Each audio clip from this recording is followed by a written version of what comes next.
Hi guys, welcome back to my channel. So today I will be showing you guys how to make scally bread. So if you're following along with me using my bread illustrated baking book from America's Test Kitchen, the recipe is on page 294. Again, it's called scally bread, and this bread is tense and soft, and they suggest eating it with spaghetti and meatballs, but I usually have it with just eggs or avocado or just by itself.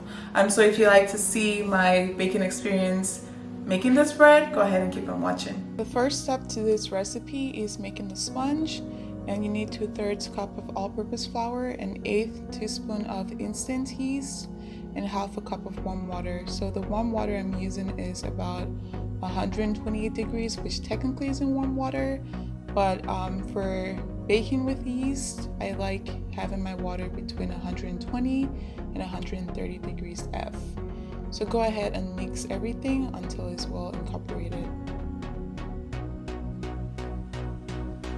Cover your mixture with some plastic wrap and let it sit for at least 6 hours or overnight to let the sponge do its thing.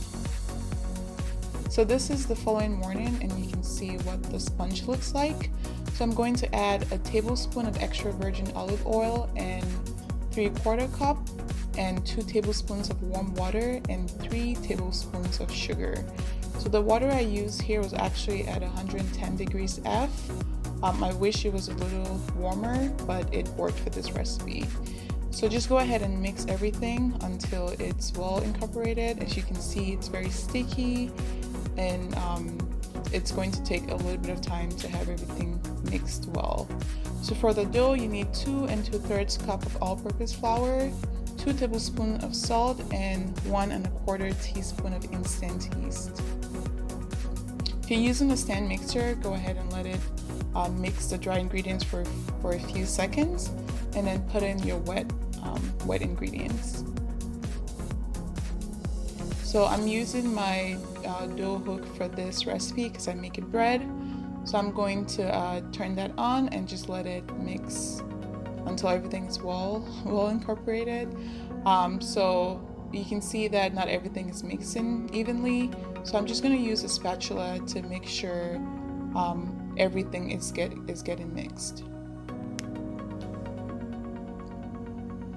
The kitchen island I was using to mix the dough wasn't firm or strong enough or stable enough, so I moved it over to the countertop. So I let my dough mix on medium-high for about 8 minutes until it's soft and smooth and very stretchy.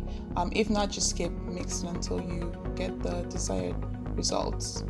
So it's time to form your dough into a ball. So lightly flour your countertop with some flour. I obviously have a lot more than I need. So I'm just going to go ahead and knead my dough for about 30 seconds. Again, you want your dough to be very smooth. If it's not smooth, you want to keep kneading.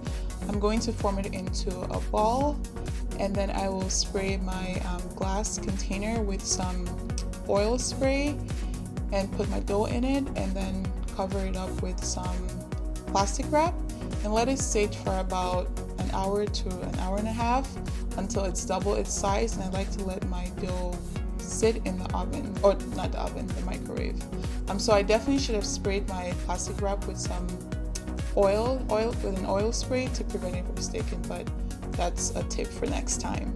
So I'm going to put my dough on my surface, and I'm going to split it up into 3. So sometimes I use a scale to make sure it's exactly, split up into 3, but I found that if you mess with the dough, it makes it tougher and harder to work with. So I try not to play with the dough too much. So I'm going to cover it up with some plastic wrap just to prevent the moisture and prevent the dough from drying up. So now you want to roll and stretch your dough into a 10-inch rope.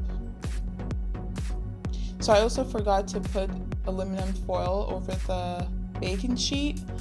So once you do that, spray your baking sheet with some spray oil to prevent it from sticking.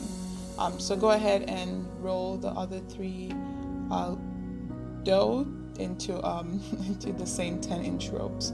So here's a fun part, is creating your braid. So you just want to go ahead and interlap the 3 ropes.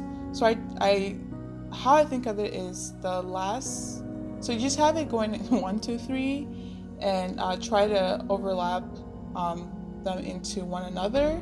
So the one you overlap first would be the last one you overlap the last time, if that makes sense. I can do another video to show you how to do this, but just watch what I'm doing in the video and hopefully it's clear enough.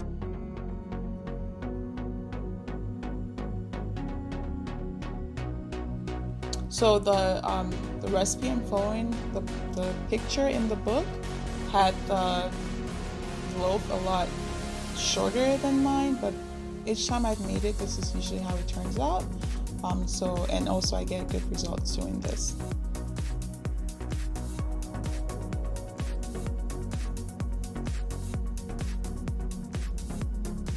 So we're going to use an egg, tablespoon of water, and a pinch of salt to coat the loaf of bread, just to give it a nice golden color, and it will also help your sesame seeds stick to the bread dough. So this is what it looks like after it's been sitting on my stove for about 30 minutes, and I also had the oven on. So go ahead and coat the loaf with your egg mixture, and then afterwards sprinkle I have some toasted sesame seeds on your bread loaf. Again, the recipe calls you to stack your baking sheet, but since I was making 2 loaves and I only have 2 of these baking sheets, I just did one sheet. So it looks a little darker than it usually would, but if you want to modify your baking time, you can bake it for a lesser time. So this is what it looks like. It's very delicious. As you can see, nice brown golden color.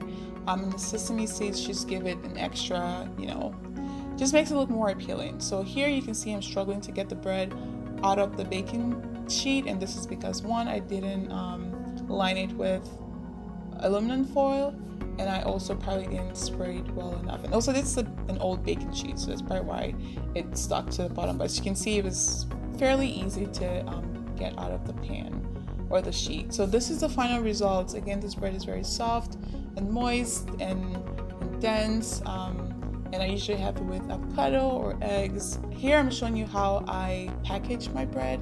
I bought these plastic bags from Walmart that I use to store my bread in. So usually I keep it on the countertop or in the fridge for about a week before it goes bad. I hope you guys enjoyed this video, and thank you so much for watching, and I'll see you guys in my next video. Bye guys.